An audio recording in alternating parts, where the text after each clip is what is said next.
Everyone, welcome back to my channel which is Arushi's notes. तो पिछली video में हमने पढ़ा था microbes use in the production of biogas और microbe as a bio control agents. और हमारा इस चैप्टर का बस एक ही टॉपिक बच गया है जो कि है microbes as a bio fertilizer, और उसके बाद ये चैप्टर ख़त्म हो जाएगा और फिर मैं ये चैप्टर पूरा का पूरा रिवाइज करा दूँगी। अगर टाइम मुझे मिला तो मैं ये पूरा चैप्टर रिवाइज करा दूँगी, नहीं तो आधा इस वीडियो में रिवाइज हो जाएगा और आधा नेक्स्ट वीडियो में रिवाइज हो जाएगा, ठीक है। तो हम मेन वीडियो शुरू करने से पहले मैं आपको यही कहूँगी फिर से कि प्लीज़ प्लीज़ मेरे 100 सब्सक्राइबर्स कंप्लीट करा दो, ठीक है। तो अब हम वीडियो शुरू करते हैं। जो हमारा लास्ट टॉपिक बचा है वो है microbe as a bio fertilizer. मतलब कि वो कह रहे हैं कि with our present day lifestyle environment pollution जो है, क्योंकि मेजर कंसर्न है, फार्मर्स बहुत ज़्यादा फर्टिलाइजर्स पेस्टिसाइड यूज़ कर रहे हैं, पॉलीथीन बैग्स वगैरह भी यूज़ हो रहे हैं, तो एक इन्वायरमेंटल पोल्यूशन बहुत ज़्यादा मेजर कंसर्न है।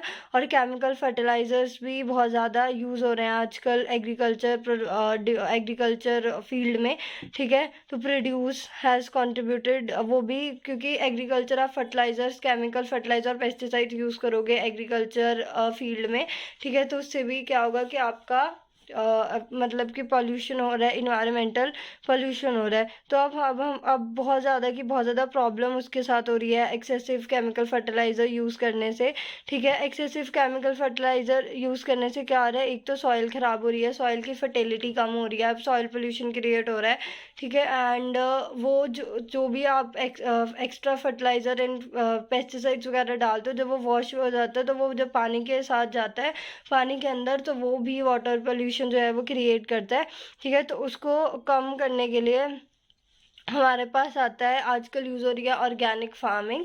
ऑर्गेनिक फार्मिंग का मतलब होता है जिसमें आप बायो फर्टिलाइज़र एज आ बायो फर्टिलाइज़र यूज़ कर रहे हो, ठीक है। बायो फर्टिलाइज़र्स होते क्या हैं, बायो फर्टिलाइज़र्स वो ऑर्गेनिज्म होते हैं जो बहुत ज़्यादा इनरिच होते हैं न्यूट्रिएंट क्वालिटी में, ठीक है, सॉइल के अंदर। और उनका मेन सोर्स जो बायो फर्टिलाइज़र के होते हैं वो है बैक्टीरिया, फंजाई एंड साइनोबैक्टीरिया, ठीक है, जो ऑलरेडी आपने पढ़ा हुआ है। जैसे नोड्यूल्स में होता है root of the leguminous plants में, वहाँ पे राइजोबियम होता है जो सिम्बायोटिक एसोसिएशन जो करता है और नाइट्रोजन फिक्सेशन में मदद करता है, ठीक है। ये बैक्टीरिया जो है वो नाइट्रोजन फिक्स करते हैं जो ये प्लांट यूज़ करता है एज ए न्यूट्रिएंट। बाकी बैक्टीरिया जो है वो एटमॉस्फेरिक नाइट्रोजन भी फिक्स करते हैं, ठीक है। वाइल जो आपके पास फ्री लिविंग होते हैं इन द सॉइल, जैसे एजोस्पेरिलियम या एजोबैक्टर, ठीक है, जो भी नाइट्रोजन कंटेंट को बढ़ा रहे हैं सॉइल के अंदर, ठीक है। उसके बाद fungi are also known to form a symbiotic association with the plant। Fungi भी symbiotic association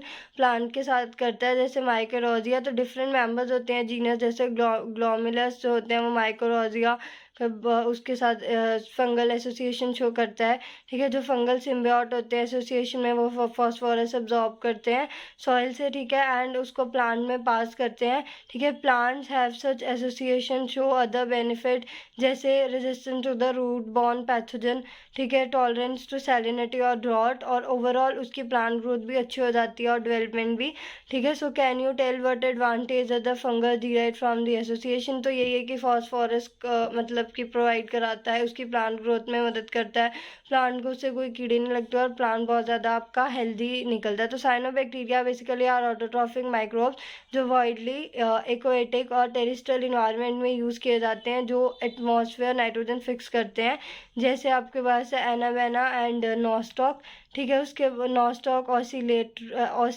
Oscillatoria etcetera. Paddy fields में साइनोबैक्टीरिया एक इम्पॉर्टेंट बायो फर्टिलाइज़र भी काम करता है। तो blue green algae organic matter add करती है सॉइल में और उसकी फर्टिलिटी बढ़ा देती है।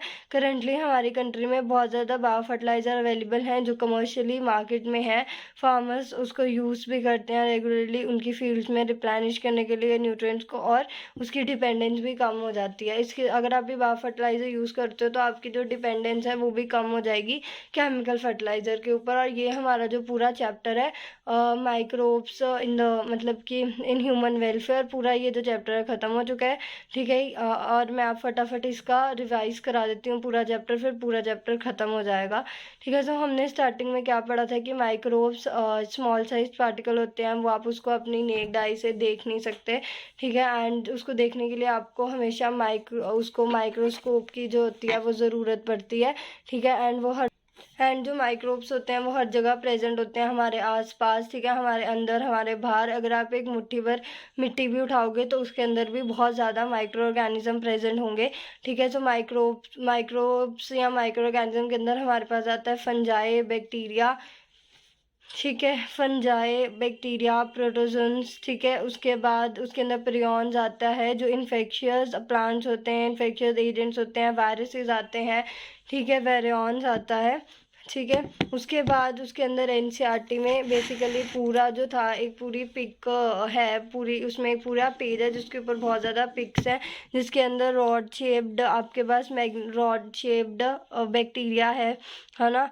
उसके बाद वायरस का डायग्राम है। फिर उसके बाद फंगल कॉलोनी ग्रो हो रही है। उसके बाद है कि आप कैसे माइक्रोब्स को अपने डे टू डे लाइफ में हाउस होल्ड प्रोडक्ट में यूज़ करते हो। तो उसमें था सबसे पहले जैसे दही बनाने के लिए तो लैक्टिक एसिड इस्तेमाल किया जाता है। तो आप जैसे दूध है उसके अंदर थोड़ा सा लैक्टिक एसिड डाल दोगे, वो डाइजेस्ट कर लेगा मिल्क प्रोटीन्स। ठीक है, फिर वो कोगुलेट करेगा। ठीक है, एंड देन फिर वो दही में कन्वर्ट हो जाएगा। ठीक है, तो उसके अंदर विटामिन B12 भी प्रोड्यूस होता है जो कि आपके स्टमक के लिए काफ़ी अच्छा होता है। ठीक है, और मतलब काफ़ी अच्छा होता है आपके स्टमक के लिए भी। ठीक है, उसके बाद हमने पढ़ा था डो। तो जो डो साइडली उपमा बनाने के लिए डो जो फ्लफीनेस आती है क्योंकि वहाँ पे CO2 रिलीज़ होती है।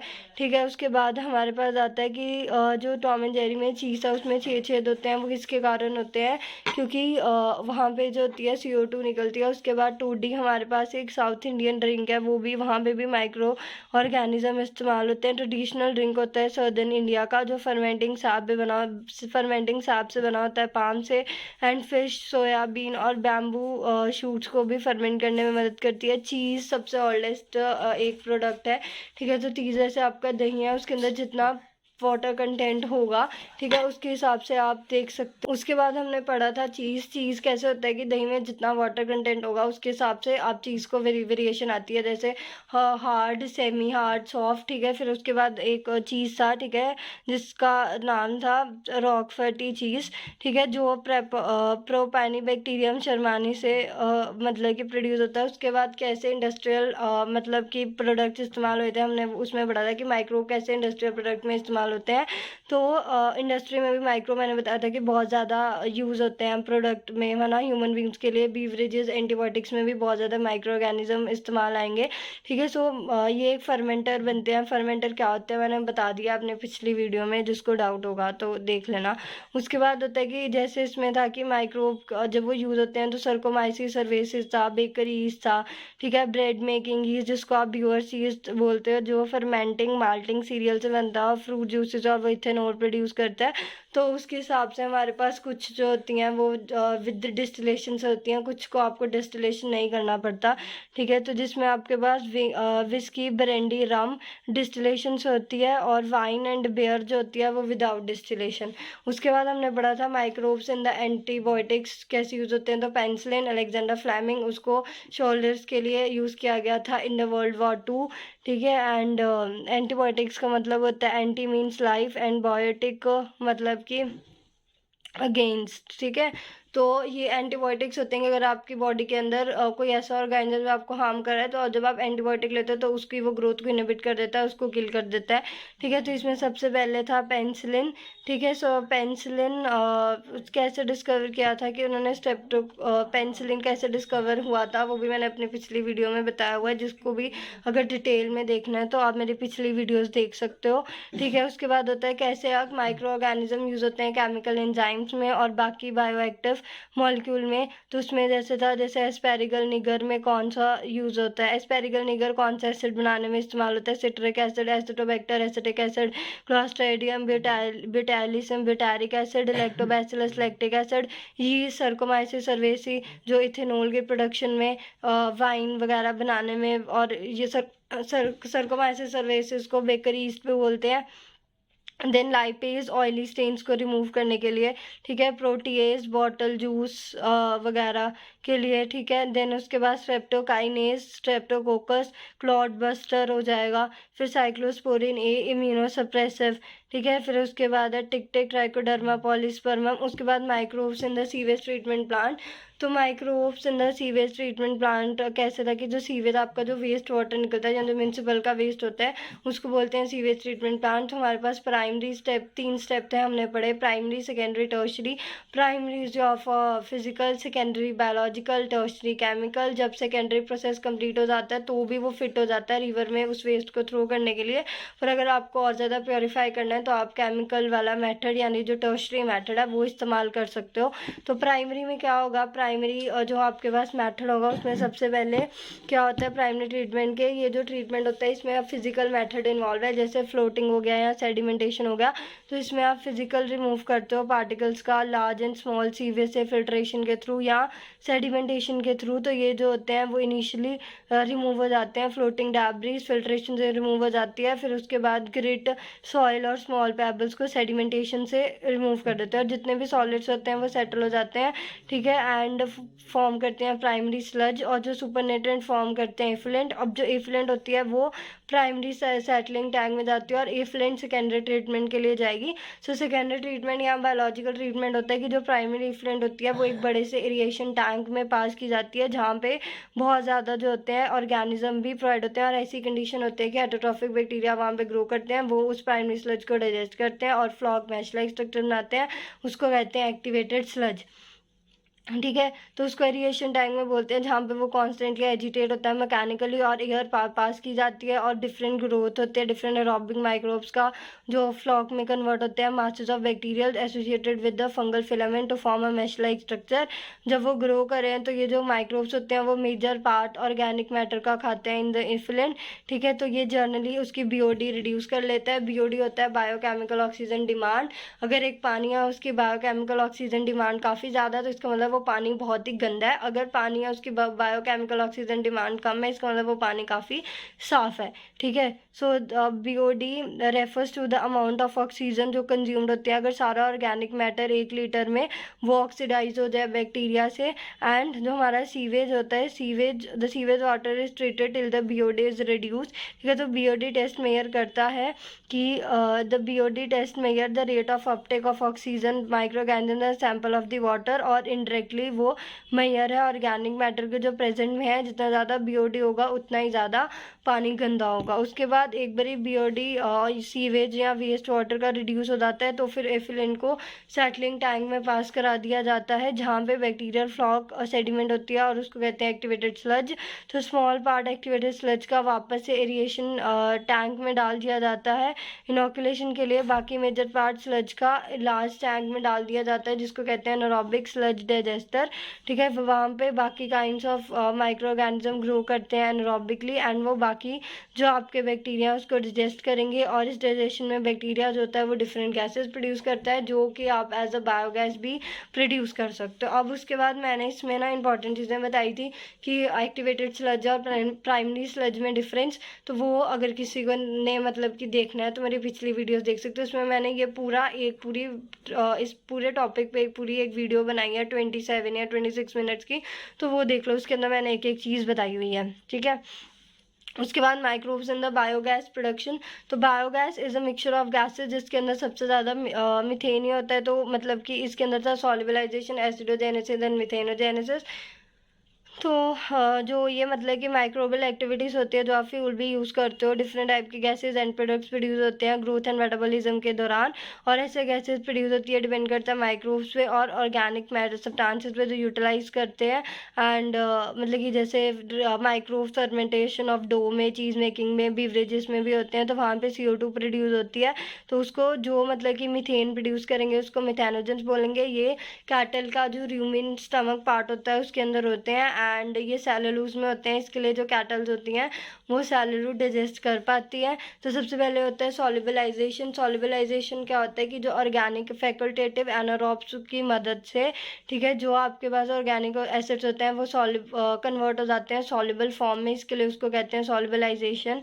ठीक है, फैकल्टेटिव एनारोब्स वो होते हैं जो in the presence of oxygen और या in the absence of oxygen दोनों जगह जो है वो काम करते हैं अच्छे तरीके से।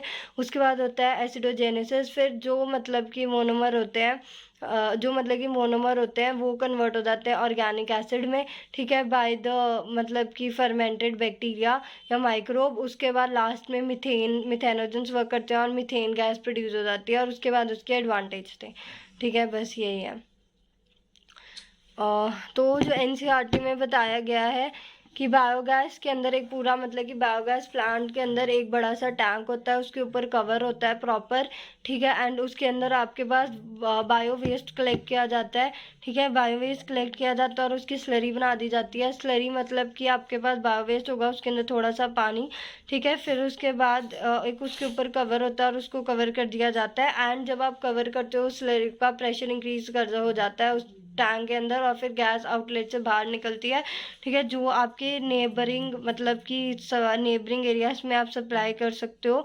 ठीक है, and which keeps on rising as the gas is produce in the tank microbial activity के कारण। And biogas plant has an outlet जो कनेक्टेड होता है पाइप के साथ to supply biogas to nearby houses. तो जो स्लरी है फिर आप उसको रिमूव कर सकते हो और आप उसको एज अ फर्टिलाइजर भी इस्तेमाल कर सकते हो। ठीक है, कैटल डंग बहुत ही ज़्यादा क्वांटिटी में होता है, डिफरेंट पर्पसेस के लिए यूज़ किया जाता है। Biogas use for the cooking and lightning, और बायोगैस की पिक्चर आपको दिखा दी गई है।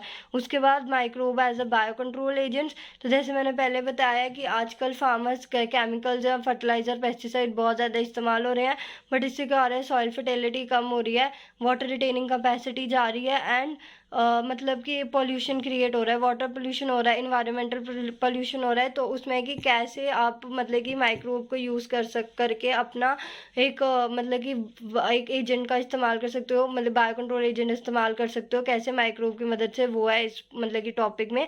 तो कई बार देखा होगा कि कई बार जो आप क्रॉप लगा रहे हो उसके साथ वो भी मतलब कि क्रॉप लग जाती है जो आपको नहीं चाहिए होती। तो उसको रिमूव करने के लिए फार्मर्स क्या करते हैं, वीडीसाइड पेस्टिसाइड डालते हैं। बट अगर आप ये माइक्रोब्स वगैरह यूज़ करोगे उससे क्या होगा कि जो आपके अनवांटेड क्रॉप है वो भी मर जाएगी और आपका जो प्लांट्स है उनको भी हार्म नहीं पहुंचेगा। ठीक है, तो इसके अंदर कुछ वायरसेस थे। अब पूरा जो डिटेल है वो तो मैं नहीं बताऊंगी क्योंकि मैंने पिछली वीडियो में सारा बता दिया हुआ है। तो इसमें जो मेन टॉपिक थे वो थे beetle with the red and black markings, ladybird and dragonfly, वो यूज़ होती है to get rid of the aphids and mosquitoes. ठीक है, माइक्रोबियल एजेंट जो इंट्रोड्यूस होता है, control butterfly caterpillar is the bacteria जिसे कहते हैं बैसिलस थर्मियोजेनेसिस। ठीक है, जो अवेलेबल होता है शैसेज में एज अ ड्राइड स्पोर। जब आप उसको पानी के अंदर मिक्स करोगे तो फिर आप स्प्रे कर सकते हो जो जिस भी प्लांट में आपको स्प्रे करना है ना। एंड वहाँ उस हिस्से में करना जो आपके कीड़े, वो वाला हिस्सा जो कीड़े ने खा चुका हुआ है। तो जब आप वहाँ पे स्प्रे करोगे तो वो जो है काफ़ी सही हो जाएगा। ठीक है, in the gut of the larva, ये क्या करता है कि ये बैसिलस थर्मियोजेनेसिस वो लार्वा की गट में जाता है और टॉक्सिन रिलीज करता है जिसके कारण लार्वा जो होता है वो मर जाता है।